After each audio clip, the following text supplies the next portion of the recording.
మరి కనపడిందో ఆ ధర్మశాస్త్రం వారికి అర్థమవుతుంది. ఎందుకంటే ప్రవక్తలు మాత్రమే అది వివరించేది అప్పుడు కాలంలో. ఇప్పుడైతే మనందరం కూడా మరి దేవుని యొక్క మరి యేసుక్రీస్తు చనిపోయి తిరిగి లేచిన తర్వాత ఆయన పరిశుద్ధాత్మని ఇచ్చి ఉన్నారు కాబట్టి మనందరికి కూడా గ్రహింపు ఉంది.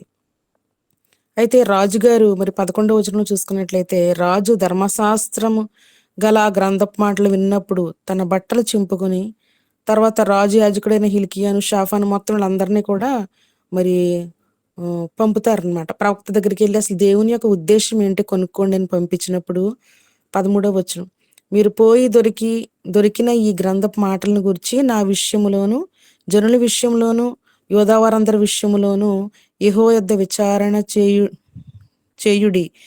మన పితరులు తమ విషయములో వ్రాయబడి ఉన్న దాని అంతటి ప్రకారము చేయక ఈ గ్రంథపు మాటలు వినవారైరి కనుక యెహోవా కోపాగ్ని మన మీద ఇంత అధికముగా మండుచున్నది. ఆయన భయపడుతున్నాడు, యథార్థత కలిగి ఉన్నాడు, దేవుని యొక్క వాక్య ప్రకారం నడిచేవాడు కాబట్టి మరి దేవుని యొక్క ఉగ్రత మన మీద ఉందని ఆయన గ్రహించుకుని వీళ్ళందరినీ కూడా ఒక ప్రవక్త దగ్గరికి పంపించినట్లుగా మరి యొక్క దేవుని యొక్క వాక్యం సెలవిస్తుంది. 14వ వచనంలో చూసుకున్నట్లయితే, కాబట్టి యాజకుడైన హిల్కీయాను, అక్కడ ఉన్నటువంటి అహీకాము గాని, అక్బోరు గాని, షాఫాను వీళ్ళందరూ కూడా అక్కడ ఉన్నటువంటి అందరూ కూడా ప్రవక్త హుల్దా దగ్గరకు వచ్చినట్లుగా దేవుని యొక్క వాక్యం సెలవిస్తుంది. ఈ హుల్దా అనేటువంటి ఈ కొంచెం ఈ చిన్న భాగంలో మాత్రమే వ్రాయబడి ఉంది హుల్దా కోసం. నెక్స్ట్ మళ్ళీ దినవృత్తాంతంలో 2వ గ్రంథంలో 34వ అధ్యాయంలో కూడా ఉంటుంది. 22 నుండి 28 వచనంలో కొంచెం రాయబడి ఉంటది అనమాట. అయితే ఈ హుల్దా అనగా మరి మన హెబ్రూలో అర్థం చూసుకున్నట్లయితే అడవి పిల్లి అంటండి, అడవి పిల్లి అంటే దాని అర్థం. అయితే మరి హుల్దా అనే ప్రవక్త దగ్గరికి వచ్చారనమాట. వచ్చినప్పుడు మరి ఆవిడ ఏం చెప్తుందని ఎదురు చూసుకున్నప్పుడు మరి ఆవిడ మాట్లాడుతూ ఉన్నారు ఏంటంటే 15వ వచనంలో చూసుకున్నట్లయితే, ఈమె వారితో ఇట్లనెను, మిమ్మును నా యొద్దకు పంపిన వానితో ఈ మాట తెలియచేయుడి. యెహోవా సెలవిచ్చినదేమనగా, యోధారాజు చదివించిన గ్రంథములో వ్రాయబడి ఉన్న కీడంతటికి ఏదియూ విడిచిపెట్టకుండా నేను ఈ స్థలం మీదకి దాన్ని కాపురస్తుల మీదకి రప్పింతును. అంటే మీ అందరి మీద కూడా మరి వినాశనం అనేది వస్తుంది అని చెప్పండి ఆయనకనేసి ఆవిడ చెప్తున్నట్లుగా దేవుని యొక్క వాక్యం సెలవిస్తుంది. వినాశనము, ఈ జనులు నన్ను విడిచి ఇతర దేవతలకు ధూపం వేయుచు తమ సకల కార్యముల చేత నాకు కోపం పుట్టించున్నారు గనుక నా కోపము ఆరిపోకుండా ఈ స్థలం మీదకి రగులుకొనుచున్నది. అంటే వీరందరూ కూడా నాకు విరుద్ధకరముగా ఏదైతే నేను 10 కమాండ్స్మెంట్ 10 ఆజ్ఞలు ఏమైతే ఇచ్చి ఉన్నానో ఆ ఆజ్ఞలు వీరు పాటించట్లేదు. ఇతర దేవతల వైపు ధూపం వేయచ్చు, తమ సకల కార్యక్రమం చేత నాకు కోపం పుట్టిస్తున్నారు కాబట్టి మరి నేను వీళ్ళందరినీ కూడా నాశనం చేస్తానని ఆ ప్రవక్త మరి దేవుని యొక్క ప్రవచనం ద్వారా దేవుని యొక్క ఆత్మ చేత మరి ఆవిడ మాట్లాడినట్లుగా మరి దేవుని యొక్క వాక్యం మనకు సెలవిస్తుంది. అలాగే యెహోవా యొద్ద విచారణ చేయుటకే మిమ్మల్ని పంపిన యోధారాజునకు ఈ మాట తెలియచేయడి. ఎవరైతే విచారణకి పంపించి ఉన్నారో ఆయనకి వెళ్ళి మీరు తెలియచేయండి. 19వ వచనంలో చూసుకున్నట్లయితే, ఇశ్రాయేలు దేవుడైన యెహోవా సెలవిచ్చినదేమనగా, ఈ స్థలము పాడుగానియు దాని కాపురస్తులను మరి దోషణాస్పదలుగానియు నేను చెప్పిన మాటలను నీవు ఆలకించి మెత్తని మనస్సు కలిగి యెహోవా సన్నిధిని దీనత్వం ధరించి. అంటే మెత్తని మనస్సు అంటే మీరు మరి సున్నితంగా లేకపోతే సాఫ్ట్ హార్టెడ్గా లేకపోతే కఠినమైనటువంటి హృదయంలో కాకుండా దేవుని యొక్క వాక్యాన్ని దేవుని చెప్పినటువంటి ఆజ్ఞలను మీరు ఫాలో అయితే తప్ప, మరి మీరు దీనత్వం ధరించుకుని అంటే మీరు తగ్గించుకుంటే తప్ప మీకు మరి వీటి నుండి తప్పించుకోరని ఆవిడ చెప్పినట్లుగా దేవుని యొక్క వాక్యం సెలవిస్తుంది. ఈ బట్టలను చింపుకొని నా సన్నిధి కన్నీళ్లు రాల్చితివి కనుక నీవు చేయి మనవిని నేను అంగీకరించి ఉన్నాను. అయితే రాజుని విషయంలో అయితే కనికరం కలిగింది, కానీ కర్మ వాళ్ళందరికీ మాత్రం భయంకరమైన వినాశనం జరుగుతుందని మరొక ప్రవక్త ద్వారా మరి యోషియా రాజు కనుగొన్నట్లుగా దేవుని యొక్క వాక్యం సెలవిస్తుంది. మరి చాలామంది స్త్రీ అంటే బలహీనంగా చూస్తారు, కానీ దేవుడు ఆదికాండం నుండి మనం చూసుకున్నట్లయితే మరి ఆదికాండం 1:26-27 వచనంలో మరి ఆయన పోలిక చొప్పున మరి స్త్రీని గాని మరి పురుషుని గాని చేసుకున్నట్లుగా దేవుని యొక్క వాక్యం సెలవిస్తుంది. అలాగే దేవుని యొక్క ఆత్మ మరి ఆదికాండం 1:2 జలములపైన ఆత్మ అల్లాడుచు ఉండేనని దేవుని యొక్క వాక్యం సెలవిస్తుంది. యెహోవా తండ్రి కాలంలో ప్రవక్తల చేత మరి మాట్లాడినటువంటి దేవుడు మరి అనేకమైనటువంటి వాగ్దానాల చేత, అనేకమైనటువంటి మరి ప్రవచన లేఖన నెరవేర్పులు మనం క్రిస్మస్ టైంలో మనం చూసుకుంటాం. మేకా గ్రంథంలో గాని, సంఖ్యాకాండంలో గాని, మరి దానియేలు గ్రంథంలో గాని అభిషిక్తుల కోసం 10వ అధ్యాయం 25 వచనం. నెక్స్ట్ మరి యెషయా గ్రంథంలో 7:14 కన్యక గర్భవతి మరి కుమారుడు కంటుందని, ఇంకా అనేక ప్రవచనాలు మేకాలో గాని 5వ అధ్యాయంలో మరి దేవుడు ప్రవచించినట్లుగా మరి చివరి కాలంలో హెబ్రీ పత్రిక 1:1 వచనంలో మనం చూసుకున్నట్లయితే చివరి కాలంలో మరి ఆయన వాక్యం చేత, ఇంతవరకు ప్రవక్తల చేత మాట్లాడిన దేవుడు ఇక మీదట దేవుని యొక్క వాక్యం చేత, యోహాను సువార్త 1:14 మనం చూసుకున్నట్లయితే ఆ వాక్యమే శరీరధారియే కృపాసత్య సంపూర్ణుడిగా మన మధ్యకు వచ్చి ఉన్నదని దేవుని యొక్క వాక్యం సెలవిస్తుంది. అప్పుడు రోజుల్లో ప్రవక్తల చేత దేవుడు మాట్లాడిన దేవుడు అదే అభిషేకం చేత దేవుడు మనతో కూడా మాట్లాడనై ఉన్నాడు. ఇప్పుడు పరిశుద్ధాత్మని యొక్క యుగంలో ఉన్నాం. యేసుక్రీస్తు వచ్చి చనిపోయి తిరిగి లేచిన తర్వాత మీరు పరిశుద్ధాత్మను పొందుకోండి అని దేవుడు మరి శిష్యులకి చెప్పిన వాగ్దానాన్ని నెరవేర్చాడు. ఆదరణకర్త నేను వెళితేనే మీకు ఆదరణకర్త వస్తాడని మరి యోహాను సువార్తలో మనం చూసుకున్నాం. పరిశుద్ధాత్మ కోసం చాలా చక్కగా రాయబడి ఉంటది. కాబట్టి మరి పరిశుద్ధాత్మ యొక్క యుగంలో ఉన్నాం. ఇంకనూ మనం దేవుని యేసుక్రీస్తు కాలంలో లేవే, లేకపోతే ఏహో తండ్రి కాలంలో ఉంటే బాగుండు, యేసుక్రీస్తు కాలంలో ఉంటే యేసుక్రీస్తు వెనకాలే ఉండము, అలాంటి ఫీలింగ్స్ మనకు వస్తూ ఉంటాయి. కానీ మనం మన ఆశీర్వాదాన్ని ఏది మిస్ అవ్వలేదు. ఇప్పుడు కూడా ఈ టైంలో కూడా ఈ క్షణం కూడా ఇదే రక్షణ దినము, ఇదే అనుకూల సమయము. మన హృదయము మనం కూడా మరి కఠినం చేసుకోకుండా, ఇక్కడ విగ్రహారాధన బట్టి దేవుడికి కోపం వచ్చింది. ఒకవేళ మనకు దేవుడికి మించి ఏది మనం ఎక్కువగా ప్రేమించినా మన జీవితంలో అది విగ్రహారాధన అవ్వచ్చు, మన బిడ్డలు అవ్వచ్చు, ఆస్తిపాస్తులు అవ్వచ్చు, లేకపోతే సౌందర్యము, లేకపోతే లోకపరమైనటువంటి ఆలోచనలు ఏదైనా సరే, లేదా ధన విషయంలో అవ్వచ్చు, సంపాదన విషయంలో అవ్వచ్చు, ఏదైనా సరే మొదట నీతిని రాజ్యాన్ని మనం వెతికినట్లయితే సమస్తము మరి ఏ ఆశీర్వాదం కూడా ఏ సమయంలో మనకి ఏది కావాలో దేవుడు మనకి సిద్ధపరిచే దేవుడై ఉన్నాడు. మన ఆరాటపడి మనం తీసుకునే దానికంటే తగిన కాలంలో దేవుడు మరి ఆయన బలిష్టమైన రెక్కల చాటు మనం భద్రపరచబడి ఉంటే, ఆయన వాక్యం ప్రార్థన చేత మనం ఉన్నట్లయితే ద్వారాలు వెతుక్కుంటూ మన కోసం వచ్చి మరి దేవుడు మనల్ని ఆయన మేలు చేత మనల్ని సంతృప్తి పరిచేవాడుగా ఉన్నాడు. కాబట్టి ఇక్కడ ప్రవక్తి అనే ఒక ఒక హుల్దా కోసం మనం మాట్లాడుతున్నాం. పాత నిబంధన కాలంలో మరి ఒక స్త్రీ ఎంత తక్కువ టైంలో అంటే ఉన్నది ఒక 2 వచనాలే, కానీ ఎంతో ఇంపాక్ట్ ఈ రోజుకి ఇన్ని సంవత్సరంలో అయిపోయినప్పటికీ ఆ హుల్దా కోసం మనంత ధ్యానం చేసుకుంటున్నామంటే, ఒక రాజుగారు ఆయనకున్నటువంటి టీంని అందరినీ కూడా మరి ఆవిడ దగ్గరికి పంపించి ఉన్నారంటే కేవలం దేవుని యొక్క ఆవిడ విశిష్టత ఏంటంటే దేవుని యొక్క ఆత్మ కలిగి ఉండడం. అలాగే ఈవేళ మనకు కూడా ధన్యత దేవుడు మనకి ఇచ్చి ఉన్నాడు. నా ఆత్మ లేనివాడు నావాడు కాదని దేవుని యొక్క వాక్యం సెలవిస్తుంది. ఎక్కడ ఆత్మ ఉండిన అక్కడ స్వతంత్రత ఉండును అని దేవుని యొక్క వాక్యం సెలవిస్తుంది. నిజముగా మరి ఏదైనా వనంలో ఈ స్త్రీల వల్ల, ఈ స్త్రీ తినడం వల్ల పాపం వచ్చిందని మనం అనుకున్నట్లయితే, మరి దేవుని యొక్క పునరుద్ధానం తర్వాత మరి మగ్దలేని మరియతో మరి దేవుడు దర్శించి అనేక మంది ప్రవక్తల శిష్యులు రెడీగా ఉన్నారు యేసుక్రీస్తు కోసం. కానీ మగ్దలేని మరియ మాత్రం మొట్టమొదటిగా దేవుణ్ణి చూడడానికి అవకాశం ఇచ్చింది. దాని ఉద్దేశం ఏంటంటే బలహీనమైనటువంటి ఘటము అయినటువంటి స్త్రీని దేవుడు సన్మానించినట్లుగా దేవుని యొక్క వాక్యం మనకి సెలవిస్తుంది. అలాగే సంఘంగా ఒకవేళ ఈ లోకంలో మనం పురుషులుగా స్త్రీలుగా వేరుగా ఉన్నప్పటికీ దేవుని దృష్టిలో మనందరం కూడా స్త్రీయే. కాబట్టి దేవుడు మనల్ని ప్రేమించనే ఉన్నాడు, శాశ్వతమైన ప్రేమతో ప్రేమిస్తున్నాడు. మన ఆలోచనలు మన ఉద్దేశాలు వేరేగా ఉంటాయి, కానీ దేవుడు ఆలోచనలు ఉద్దేశాలు మరి ఎప్పుడు కూడా ఎవ్వరి ఎడల కూడా మారనటువంటి అన్నమాట.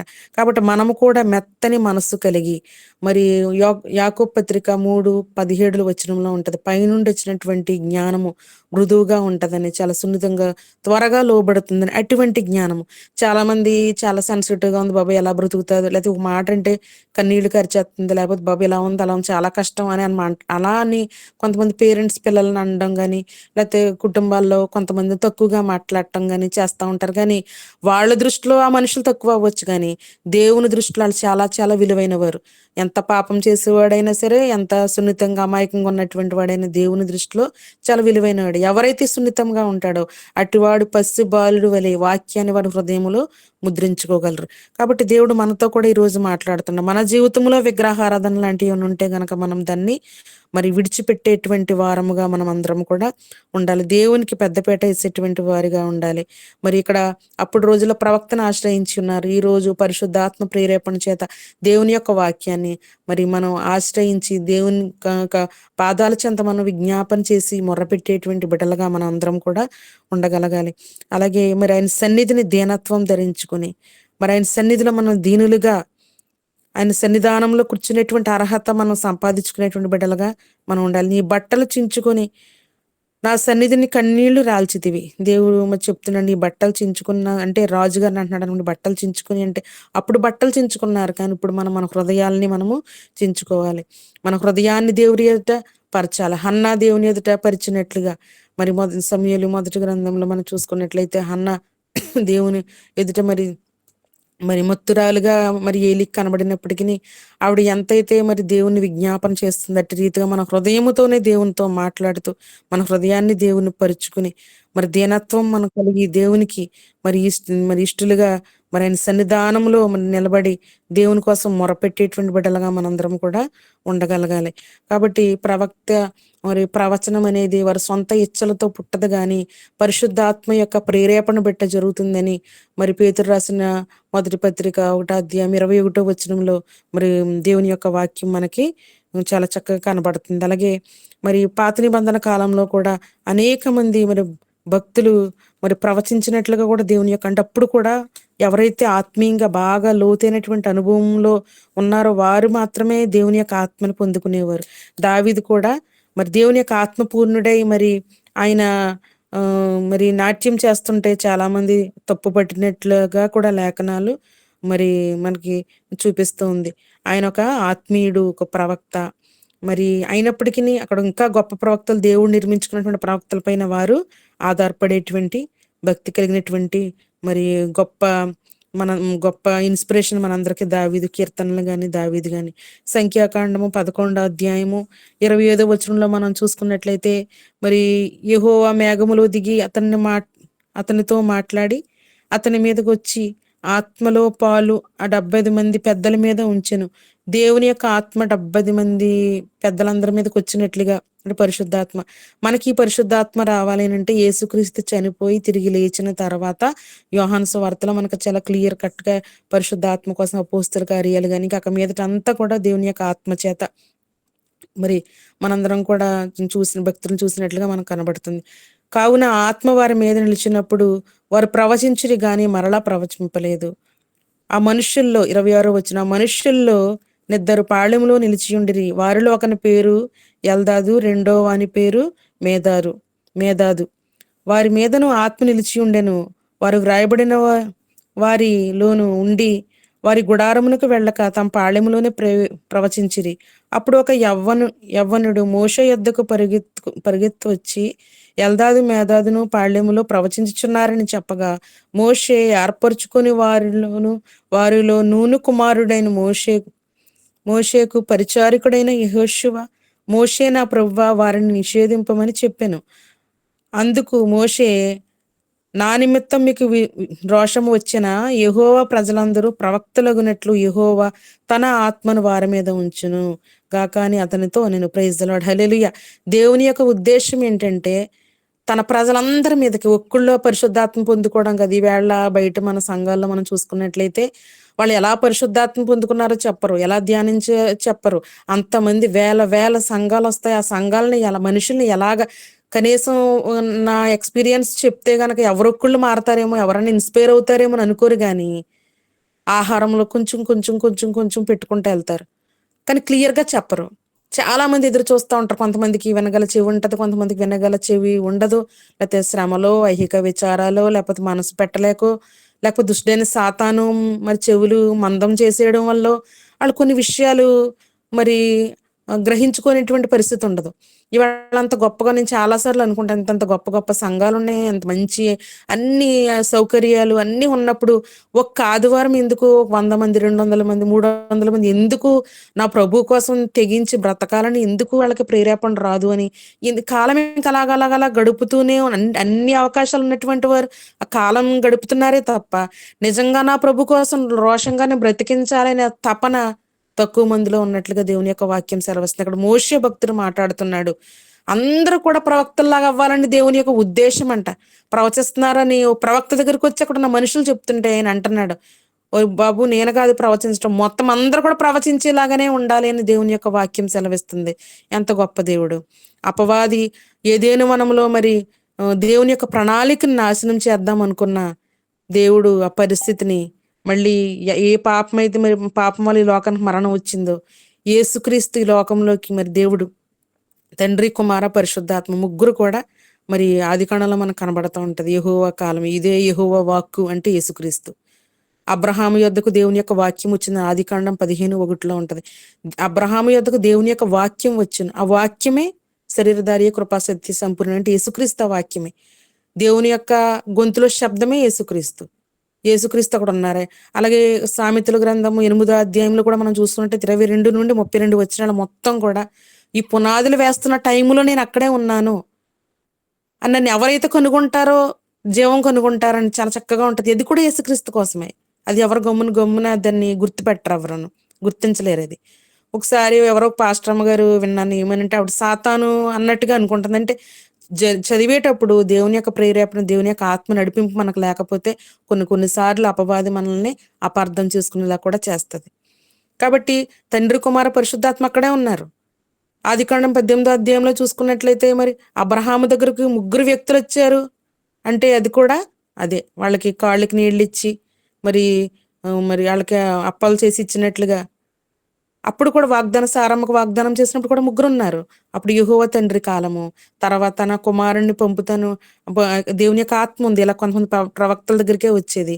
కానీ ఎప్పుడైతే వాగ్దానం చేసి ఉన్నాడో, యాకోబుల నక్షత్రం ఉదయించినని మనం క్రిస్మస్ లో మనం బాగా చూసుకుంటూ ఉంటాం.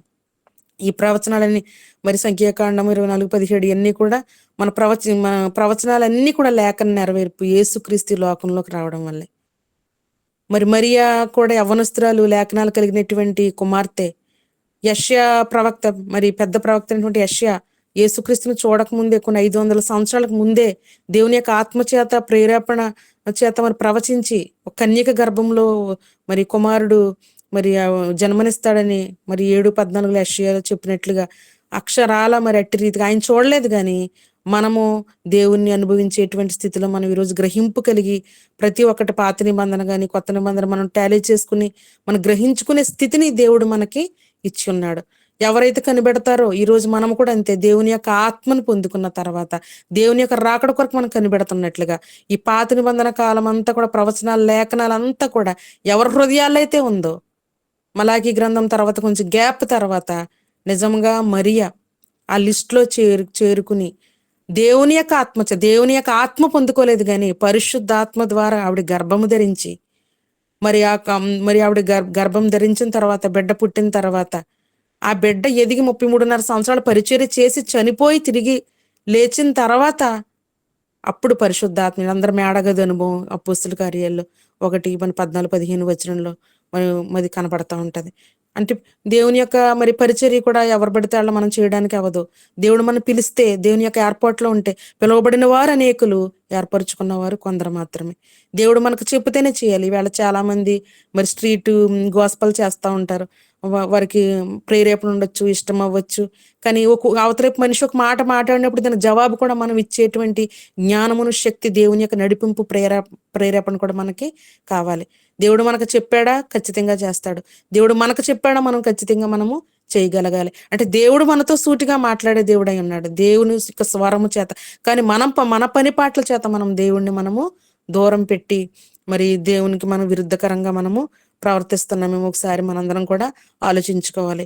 కాబట్టి మరి యేసుక్రీస్తు ఈ లోకంలోకి పుట్టిన తర్వాత ఆయన గొప్ప పరిచర్య ఎక్కడ కూడా ఆయన విశ్రమించినట్లుగా, రెస్ట్ తీసుకున్నట్లుగా ఎక్కడ లేదు.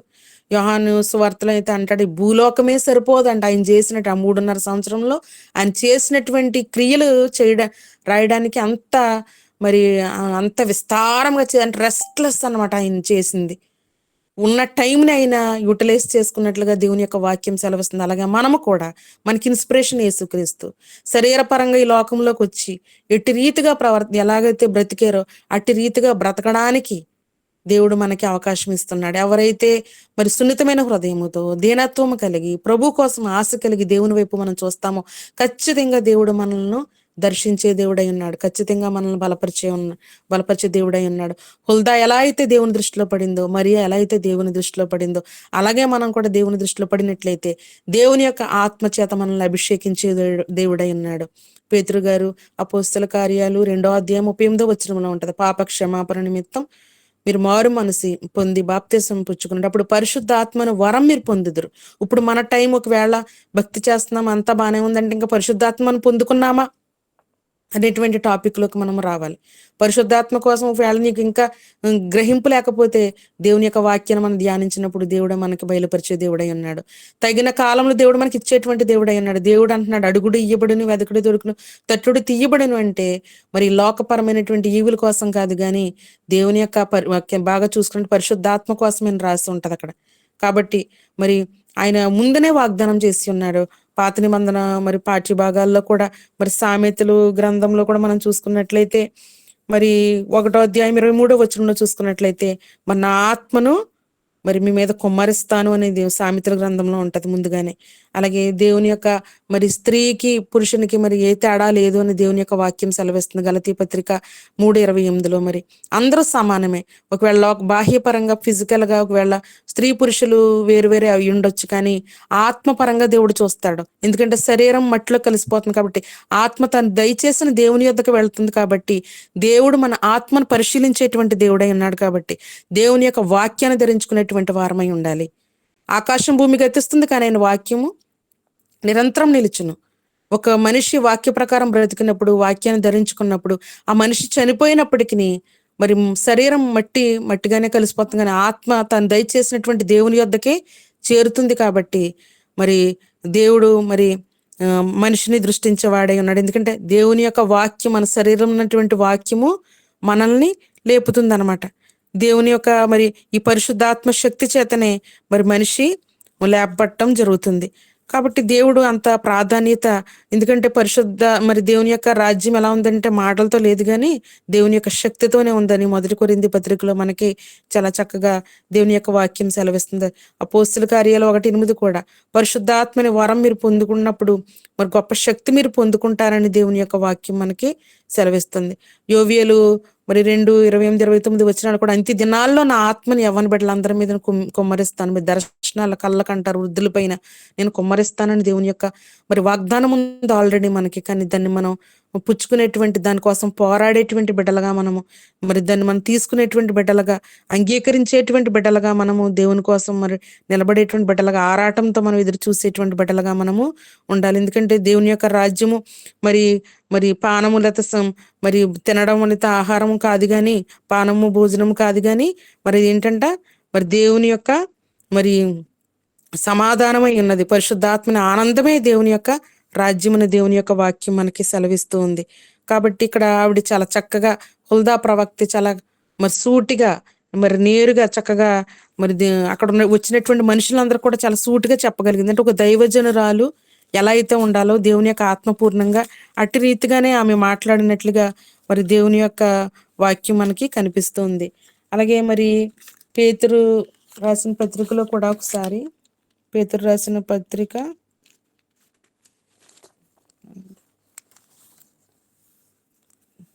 తిమోతి పత్రిక 3వ అధ్యాయం 16-17 వచనంలో కూడా మరి దేవుని యొక్క సేవకులు సూటిగా మరి దేవుని ఖండిస్తారని, దేవుని యొక్క వాక్యాన్ని సూటిగా ఖండిస్తారని దేవుని యొక్క వాక్యము సెలవిస్తుంది. కాబట్టి మనందరము కూడా మరి సూటిగా ఎప్పుడైతే ఖండించగలమో, దేవుని యొక్క ఆత్మను ఎప్పుడైతే మనం పొందుకుంటామో, దేవుని యొక్క ప్రేరేపణ బట్టి మనం ఎప్పుడైతే నడుస్తామో, అప్పుడు దేవుని యొక్క ప్రేరేపణ బట్టి మనం ఖండించేటువంటి బిడ్డలుగా మనము ఉంటాం. లేకపోతే మనము సొంతంగా మనం ఏమి చెప్పలేము, కానీ దేవుని యొక్క ఆత్మ నడిపింపుని బట్టి మనము మరి మాట్లాడేటువంటి బిడ్డలుగా లేకపోతే సేవకులుగా మనము ఉండగలగాలి. తిమోతికి రాసిన 2వ పత్రిక 3వ అధ్యాయం 16-17 వచనములు, దైవజనుడు సన్నిధుడై ప్రతి సత్కార్యమునకు పూర్ణముగా సిద్ధపడి ఉండినట్లు దైవావేశము వలన కలిగిన ప్రతి లేఖనము ఉపదేశించుటకు, ఖండించుటకును, తప్పుదిద్దుటకును, నీతియందు శిక్ష చేయుటకును ప్రయోజనకరమై ఉన్నది. కాబట్టి నిజమైనటువంటి దేవుని యొక్క దైవ బిడ్డ యొక్క లక్షణం, లేదా దేవుని యొక్క సేవకుడి యొక్క లక్షణము కరాఖండితంగా వాళ్ళేమనుకుంటారు, వీళ్ళేమనుకుంటారని కాదు గాని, ఉన్నది ఉన్నట్టుగా మాట్లాడేటువంటి బిడ్డలుగా మనము ఉండగలగాలి. అదే దేవుడు చూపిస్తున్నాడనమాట. ఇక్కడ హుల్దా ప్రవక్త కూడా వచ్చినటువంటి అందరూ కూడా మగవారైనప్పటికిని మరి భయపడకుండా రాజుకి చెప్పినట్లుగా, మరి రాజు సమాచారం తెలుసుకున్నట్లుగా, జాగ్రత్త పడినట్లుగా దేవుడు భరోసా ఇస్తున్నాడు. నువ్వు మాత్రం సమాధానంగానే ఉంటావనని. అంటే అక్కడ వస్త్రాలు చింపుకున్నాడు గాని మనము మన హృదయాల్ని చింపుకుని దేవునికి ఇష్టలుగా, దేవుని వైపు మనం తిరిగేటువంటి బిడ్డలుగా మనము ఉండగలగాలి. అలాగే మరి దేవుని యొక్క ఆత్మను పొందుకునేటువంటి బిడ్డలుగా ఉండాలి. దేవుని యొక్క పిలుపు కలిగినటువంటి సేవకుల్ని దేవుడు ఉత్తినే మరి యేసుక్రీస్తుతో నడిచినటువంటి అపోస్తులందరూ కూడా యేసుక్రీస్తు ఉన్నప్పుడు ఒకలా ఉన్నారు. యేసుక్రీస్తు చనిపోయి తిరిగి లేచిన తర్వాత అసలైన గ్రహింపులోకి వచ్చి ఉన్నారు. నమ్మలేని, విశ్వాసం లేనటువంటి, అనుమానించినటువంటి తోమా గారు కానీ, మరి ఆయన ఇజ్రాయెల్ దేశాన్ని విడిచిపెట్టుకుని మన ఇండియా మరి మరి కొచ్చిలో మరి ఆయన అడుగుపెట్టి మరి ఎంతో పరిచర్య ఆయన చేసినటువంటి విధానం. అలాగే ఇక్కడే మరి ఆయన హతసాక్షి అవ్వటం, తమిళనాడు ప్రాంతంలో హతసాక్షి అవ్వటం, ఎంతో అప్పుడు రోజుల్లో ప్రయాణం అంటే చాలా భయంకరమైన ప్రయాణం. అంత ప్రయాణాన్ని నుండి ఇంతవరకు వచ్చి ఉన్నారంటే మనందరం దేవుని యొక్క మరి భారతదేశం ఎంతో మరి ధన్యత కలిగి ఉన్నది అని అనుకుంటున్నాను. ఎందుకంటే ఒక దేవుని యొక్క శిష్యుడు ఇక్కడికి రావటం. అలాగే పేతురు, మరి ప్రథమ శిష్యుడు పేతురు గారు కూడా మరి ఆయన ఎవరో తెలియదని బొంగినటువంటి పేతురే యేసుక్రీస్తు చనిపోయి తిరిగి లేచిన తర్వాత అంత రుచి చూసి, ఉత్తమమైన రుచి చూసి దేవుని కోసం తెగించి ఆయన శిష్యులందరూ కూడా హతసాక్షులై మరి రీతిగా జీవించి ఉన్నారు. ఇవాళ మనం ప్రశాంతంగా, సమాధానంగా లేకపోతే కాలం గడుపుతా కాదు కానీ మరి నేను ఎలాగైతే యేసుక్రీస్తు ఎలా అయితే జీవించారో అట్టి రీతిగా, అట్టి అడుగుజాడల్లో మనం నడిచేటువంటి బిడ్డలుగా, దేవుని యొక్క వాక్యాన్ని ధరించుకుని క్రీస్తు ఎట్టి రీతిగా నడిచారు అట్టి రీతిగా నడవడానికి మరి దేవుడు మనకి, దేవుని యొక్క వాక్యం మనకి సూచిస్తూ ఉంది. కాబట్టి దేవుని యొక్క వాక్యం మనం కలిగి దేవునికి ఇష్టలుగా మరి దేవుని చెప్పినటువంటి మార్గంలో మనము బ్రతకగలగాలి. మరి స్త్రీలకు ప్రత్యేక స్థానం దేవుని యొక్క వాక్యము మరి ఇచ్చి ఉన్నది. అలాగే మనందరికి కూడా దేవుడు ఇస్తున్నాడు. ఎవరు కూడా మరి తక్కువ కాదు. కాబట్టి దేవుని దృష్టిలో దేవునికి ఇష్టలుగా మనం ఉండాలి. మరి పరిశుద్ధాత్మ పొందుకునేటువంటి వారమై ఉండాలి.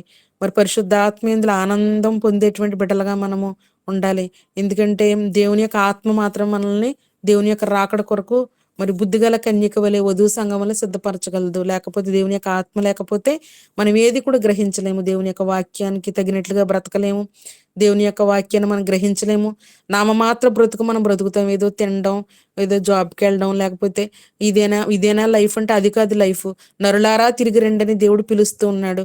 మోషే రాసినటువంటి కీర్తనలో 90 అధ్యాయం 3 మనం చూసుకున్నట్లయితే, నరులారా తిరిగి రండి అంటే మేము పని అప్పచెప్పేసి పంపించాను, మీరు ఎంతవరకు దాన్ని చేయగలిగారు, మీరు ఎంతవరకు రాగలుగుతున్నారని దేవుని యొక్క మరి దేవుడు ఎదురు చూస్తూ ఉన్నాడు. మరి ఆయన ఆయన మనందరం కూడా పరిశీలిస్తున్నాడు. ఆయనకు తెలుసు మనల్ని ఎప్పుడు చేశాడు. ఆయనకు ప్రణాళిక ఉంది. ఏ టైంలో ఈ భూమిని అంతం చేయాలి, లేకపోతే ఏ టైంలో తీసుకోవాలి.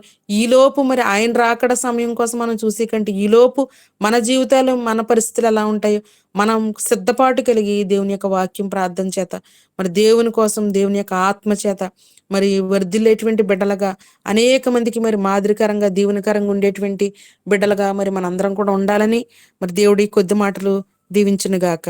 ఆమేన్. వాక్యం ఫలింపు ప్రార్థన, ముగింపు ప్రార్థన మన మధ్యలో ఉన్న సహోదరు వినోదిని గారు చేస్తారు. వర్తమానం అందించిన దైవదాసురాలకి కల్వరి క్రీస్తు పరిచర్య తరపున ప్రత్యేక వందనాలు, శుభాలు తెలియజేస్తారు. వందనాలు.